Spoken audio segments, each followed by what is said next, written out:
Bismillahirrahmanirrahim. Assalamualaikum warahmatullahi wabarakatuh. Alhamdulillah. Innal hamdalillah nahmaduhu wa nasta'inuhu wa nastaghfiruh wa na'udzu billahi min shururi anfusina wa min sayyiati a'malina. May yahdihillahu fala mudhillalah wa may yudlil fala hadiyalah. Ashhadu an la ilaha illallah wahdahu la syarikalah wa ashhadu anna Muhammadan abduhu wa rasuluh. Allahumma salli ala Muhammad wa ala alihi wa sahbihi wa man tabi'ahum bi ihsanin ila yaumil qiyamah. Amma ba'd. Bapak, Ibu, saudara-saudari yang dirahmati Allah, salah satu konsep dasar atau pokok utama dalam ajaran agama Islam adalah konsep nasihat.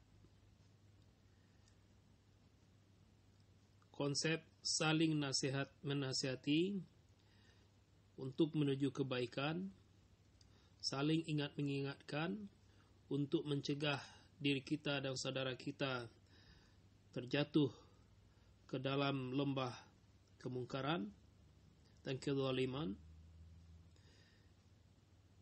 Dikatakan ini sebagai suatu konsep utama karena Allah dalam Al-Quran, Allah Ta'ala sering dan banyak sekali menyinggung perihal masalah ini dalam ayat-ayatnya.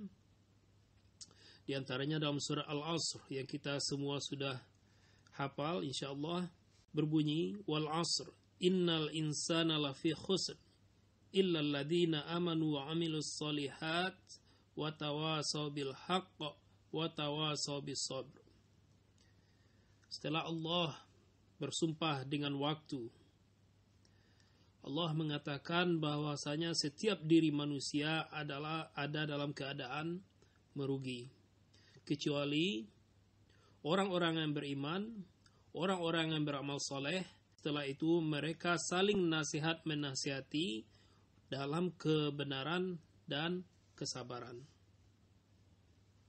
Kemudian dalam surah Al-Balad, surah ke-90, Allah berfirman, "Tsumma kana minal ladzina amanu wa tawasaw bis sabri wa tawasaw bil marhamah.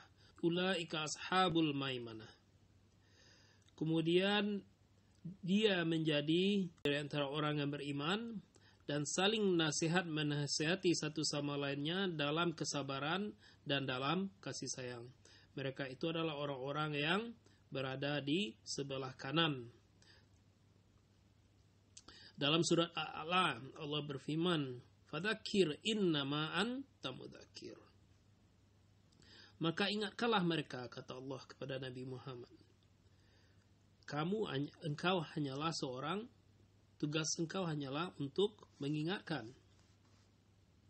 Ini sesuai dengan ayat dalam surah Ar-Ra'd ayat ke-40 dari surat yang ke-13.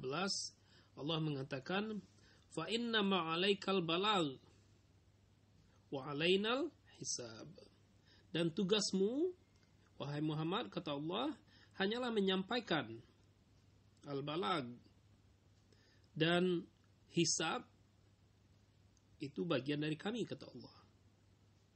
Jadi dari ayat-ayat yang kita familiar sekali, kita lihat dari satu juz saja sebegitu banyak Allah mengatakan keutamaan untuk saling menasihati dalam masalah agama, dalam masalah kebaikan, dan banyak lagi ayat-ayat yang nanti barangkali kita bisa lihat setelah ini.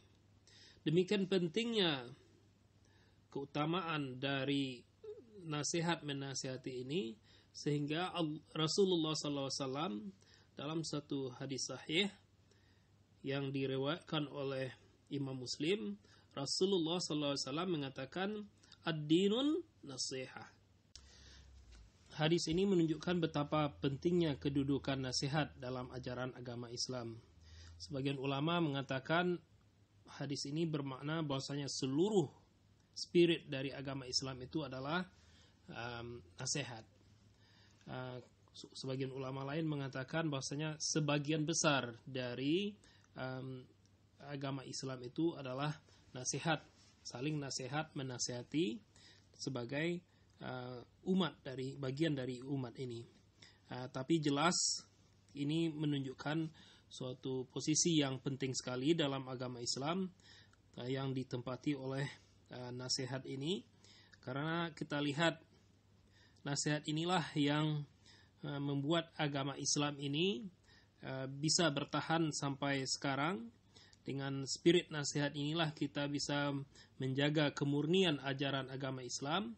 Ini bisa kita lihat bagaimana pengalaman yang sudah dilalui oleh umat-umat terdahulu, sebagaimana juga jihad. Nasihat menasihati ini disyariatkan oleh Allah hanya kepada dua umat terakhir, yaitu kaum Bani Israel dan umat Nabi Muhammad, kaum muslimin kita. Tapi sebagaimana jihad, perintah untuk saling nasihat menasihati ini gagal mereka jalankan sebagaimana yang disyariatkan oleh Allah kepada mereka. Khusus mengenai nasihat, seperti dalam surah Al-Baqarah, Allah mengatakan tentang kaum Bani Israel, atamuruna an-nasa bil birr wa tansawna anfusakum wa antum tatlunal kitab afala taqilun. Allah mengatakan, kalian kaum Bani Israel menyeru orang kepada kebaikan untuk melakukan amal saleh dan taat kepada Allah, tapi kalian sendiri tidak melakukannya. Sementara di tangan kalian ada kitab Taurat. Apakah kalian tidak berpikir? Kritik Allah kepada kaum terdahulu, kaum Bani Israel. Nah, Allah seperti ayat-ayat mengenai kaum terdahulu, kegagalan mereka dalam jihad, kegagalan mereka dalam mentaati Allah, kegagalan mereka dalam mentaati rasul-rasul mereka. Ini oleh Allah digunakan sebagai ibrah bagi kita, agar kita tidak terjerumus dan tidak terjatuh ke dalam melakukan kesalahan yang sama. Lihatlah kaum-kaum terdahulu, jangankan sampai para rasul mereka meninggalkan mereka, selagi rasul mereka masih hidup saja, mereka sudah merubah ajaran yang disampaikan oleh para rasul mereka. Nah, kepada kita umat Islam, nasihat menasihati inilah yang menjaga keutuhan, kemurnian dari ajaran agama yang diwahyukan oleh Allah kepada Rasulullah Sallallahu Alaihi Wasallam. Ketika kita melihat saudara kita melakukan hal yang tidak sepantasnya dalam hubungan mereka terhadap Allah, dalam hubungan mereka terhadap kitabullah, dan lalu dalam hubungan mereka dengan Rasulullah, kita sudah selayaknya dan sudah menjadi kewajiban bagi kita, bukan hanya selayaknya, menjadi kewajiban bagi kita untuk menasihatinya. Dan inilah yang menjaga kemurnian dari ajaran agama Islam itu sendiri sampai akhir zaman insyaallah. Sehingga kita lihat sekarang ini, setelah 1400 tahun lebih agama Islam, sampai sekarang kita masih menemukan ajaran agama Islam sebagaimana yang diturunkan oleh Allah kepada Rasulullah Sallallahu Alaihi Wasallam. Sesungguhnya dengan konsep nasihat menasihati ini, ada suatu keistimewaan yang diberikan oleh Allah kepada umat Nabi Muhammad. Umat Nabi Muhammad Sallallahu Alaihi Wasallam dimuliakan oleh Allah Ta'ala sebagai umat terbaik karena kualitas saling nasihat menasihati ini. Kalau kita renungkan dengan baik ayat ke-110 dari surah Al-Imran, di mana Allah berfirman, kuntum khaira ummatin ukhrijat linnas ta'muruna bil ma'ruf wa tanhauna 'anil munkar wa tu'minuna billah. Kamu kalian para umat Nabi Muhammad adalah umat terbaik yang pernah dibangkitkan oleh Allah. Kalian menganjurkan untuk melakukan al-ma'ruf, kebaikan, dan melarang orang untuk melakukan kemungkaran. Jadi ini menjadi umat yang terbaik ini bukan free ticket saja gitu, bukan free membership gitu, bukan joyride yang kita bisa lakukan. Ini hanya kita bisa raih dan kita peroleh kalau kita melakukan amar ma'ruf nahi mungkar ini. Ini yang harus kita jalankan. Kualitas amar ma'ruf nahi mungkar itu adalah salah satu kualitas saling menasihati. Kalau kita melihat saudara kita kurang melakukan kebaikan, kita ajak mereka untuk melakukan kebaikan. Kalau mereka melakukan suatu hal yang buruk, suatu kemungkaran, kita coba mencegah mereka untuk melakukan, untuk berhenti dari kemungkaran itu. Dan inilah yang membuat kita menjadi kuntum khaira ummatin ukhrijat linnas. Umat terbaik yang pernah dibangkitkan oleh Allah di permukaan bumi ini. Ini berarti bahwasanya sebenarnya di pundak setiap diri kita ada tugas nubuat, tugas kenabian, yaitu saling menasihati, yaitu tugas mengingatkan, tugas menasihati dan tugas mengingatkan sebagai bukti cinta dan kasih sayang kita kepada saudara kita.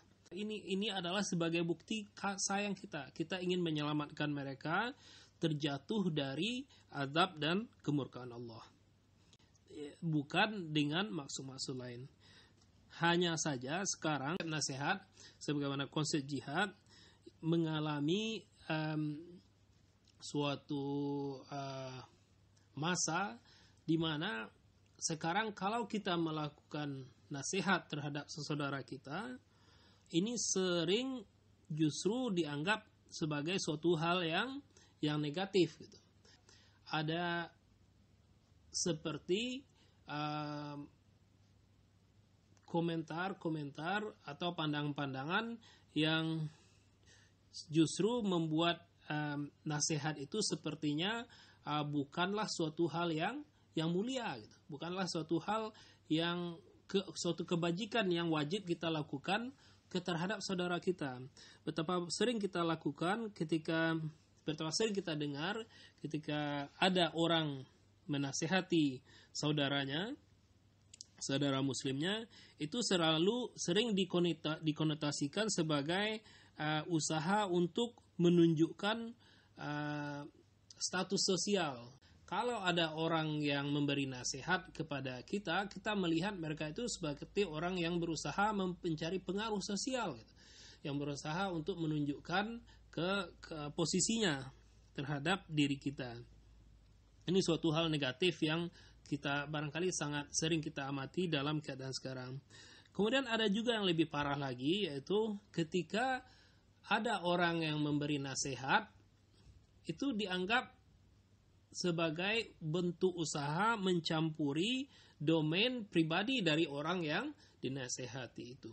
Sering kita dengar sekarang istilah atau klise-klise bahwasanya agama itu adalah domain pribadi. Jadi kalau ada orang melakukan kesalahan atau kurang dalam melaksanakan kebaikan, itu biarkan saja, itu urusan pribadi mereka gitu. Tidak layak, tidak patut bagi orang lain untuk menasihati mereka, untuk mengingatkan mereka gitu. Ini sekali lagi inilah suatu hal yang sangat bertentangan sekali dengan spirit saling menasihati dalam agama Islam. Agama Islam bukanlah suatu agama yang bisa dikerdilkan dengan menjadikan agama itu hanya kepada domain pribadi saja. Agama Islam itu sangat komprehensif sekali mengatur atau segala aspek dalam kehidupan diri seorang manusia. Tidak hanya sekedar sholat atau puasa saja. Dalam bersosial kita pun ada unsur agama. Dalam berpolitik kita pun ada unsur agamanya. Dalam bisnis kita pun ada unsur agamanya. Jadi jangan dikerdilkan masalah agama ini ke dalam domain urusan pribadi saja gitu.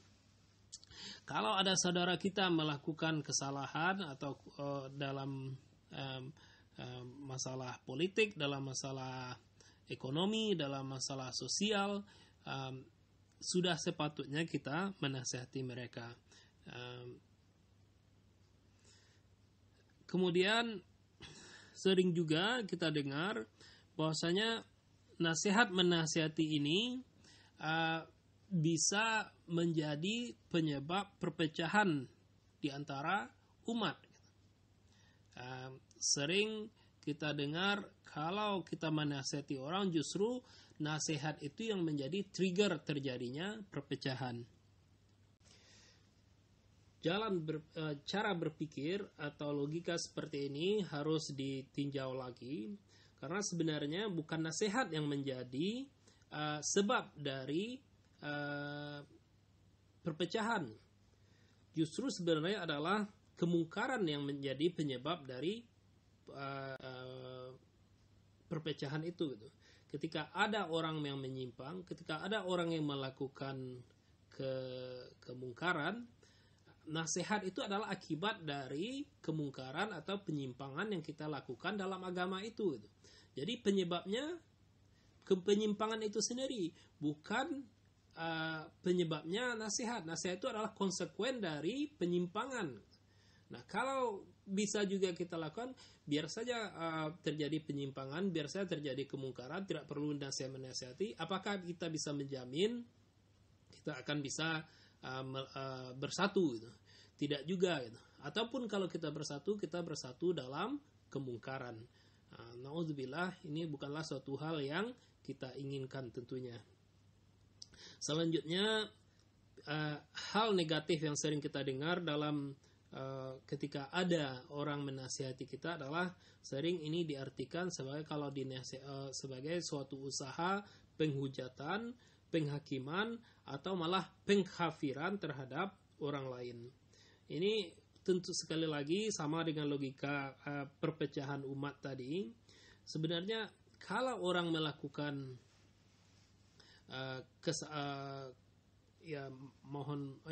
kalau orang melakukan suatu dosa-dosa yang oleh Allah kemudian diingatkan mereka melalui ayatnya, atau oleh Rasulullah diingatkan mereka melalui hadis-hadisnya, bahwasanya apa yang mereka lakukan itu bisa berakibat kepada kekafiran. Kemudian ada orang yang mengingatkan kita akan bahaya itu bukan berarti orang tersebut mengkafirkan kita gitu. Orang itu justru berusaha mengingatkan kita agar kita jangan terjatuh kepada kekafiran itu. Bukan berarti mereka menuduh kita, bukan berarti mereka menunjuk kita sebagai orang yang melaksanakan kekafiran. Lihatlah dengan cara positif, ini adalah suatu bentuk kasih sayang mereka, suatu bentuk concern dan perhatian mereka terhadap kita, agar kita jangan terjatuh kepada lembah kenistaan, yaitu berupa kekafiran terhadap Allah, atau bisa juga kemunafikan gitu, yang hukumannya sangat pedih di sisi Allah tentunya. Sebagai contoh, ini barangkali kita lihat yang sering kita dengar itu ketika kita diingatkan mengenai kecintaan, ketaatan kita kepada Allah dan Rasulullah. Dalam surah Al-Imran, Allah berfirman, "Qul in kuntum tuhibbunallah fattabi'uni yuhibbukumullah wa yaghfir lakum dunubakum wallahu ghafurur rahim. Qul ati'ullaha war rasul fa in tawallaw fa innallaha la yuhibbul kafirin." Allah mengatakan pada Rasulullah, katakanlah hai Muhammad, jika kalian benar-benar mencintai Allah, ikutilah aku. Niscaya Allah mengasihi dan mengampuni dosa-dosamu. Allah Maha Pengampun lagi Maha Penyayang. Katakanlah wahai Muhammad, taatilah Allah dan Rasulnya. Jika kalian berpaling, maka sesungguhnya Allah tidak menyukai orang-orang yang kafir. Nah, ini kan Allah yang mengancam, bukan orang yang memberi nasihat. Allah yang mengancam, kalau kita berpaling, kalau kita tidak taat kepada Allah, maka Allah yang menjudge kita, Allah yang menghakimi kita sebagai bentuk kekafiran. Apa yang kita lakukan itu sebagai bentuk kekafiran. Maka kalau ada seorang yang mengingatkan kita dengan ayat ini, bukan berarti orang itu menjudge atau mentakfiri kita gitu. Ini adalah bentuk kasih sayang, bentuk nasihat yang diberikan ke orang kepada kita, usaha dari saudara kita kepada kita untuk kita memperoleh kebaikan, terhindar dari keburukan. Bapak, Ibu, saudara yang dirahmati Allah, ketika ada seorang buta yang berjalan, kemudian kita di belakangnya, barangkali agak 100 meter gitu di belakangnya, dan orang buta ini barangkali di depannya itu ada jurang, yang kalau kita tidak peringatkan, orang ini jurang atau lubang gitu di pinggir jalan seperti yang kita temukan di Indonesia. Kalau orang ini tidak kita peringatkan secepatnya, maka orang ini bisa masuk jurang. Nah, itu barangkali ketika kita memperingati orang itu yang sudah di bibir jurang ini atau di bibir lubang ini, itu tidak bisa kita peringati dengan cara yang pelan-pelan, Pak, ada lubang, itu kan tidak akan mungkin gitu. Barangkali kita akan berteriak keras gitu. Nah, ini harus dipahami dalam konteks seperti itu, ketika bahaya yang dihadapi oleh orang begitu besarnya, maka nasihat itu kadang-kadang kedengarannya tidak begitu enak di telinga kita. Atau ketika kita lihat seorang anak muda yang memakai headphone menyeberang jalan tanpa melihat-lihat, gak ada mobil yang datang tanpa disadarinya, kita terpaksa berteriak seperti itu gitu. Maka itulah sepertinya bagaimana ketika kita melihat saudara kita dalam bahaya yang besar sekali, dalam bahaya kekafiran, dalam bahaya kemunafikan gitu, sering kita berteriak seperti itu. Memang harus dilaksanakan dengan cara yang halus ketika kita memberi nasihat, tapi kadangkala nasihat itu ketika begitu spontanitas, cara menyampaikannya tidak semanis yang kita harapkan. Janganlah kita cuma melihat secara lahirnya saja nasihat itu, marilah kita lihat secara batinnya juga, bahwasanya pada intinya nasihat itu adalah suatu usaha yang dilaksanakan, yang dilakukan oleh saudara kita kepada diri kita sebagai bentuk kasih sayang mereka, sebagai bentuk kepedulian mereka terhadap nasib kita, bukan hanya di dunia ini tapi juga di akhirat nanti. Dengan cara seperti ini mereka berusaha menyelamatkan kita dari kemurkaan Allah, berusaha menyelamatkan kita dari azab Allah.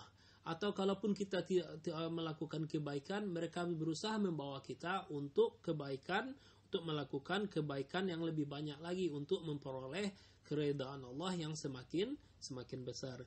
Inilah suatu bentuk nasihat, suatu nilai utama, suatu standar atau pokok utama dalam ajaran agama Islam yang subhanallah, Masya Allah, dengan nasihat ini agama Islam yang kita amalkan sekarang terjaga keutuhannya, karena para pendahulu kita berusaha saling menasihati satu sama lainnya untuk menjaga keutuhan agama Islam yang kita cintai ini. Bayangkan kalau mereka tidak melakukan nasihat menasihati ini, apa lagi dari agama Islam ini yang tertinggal?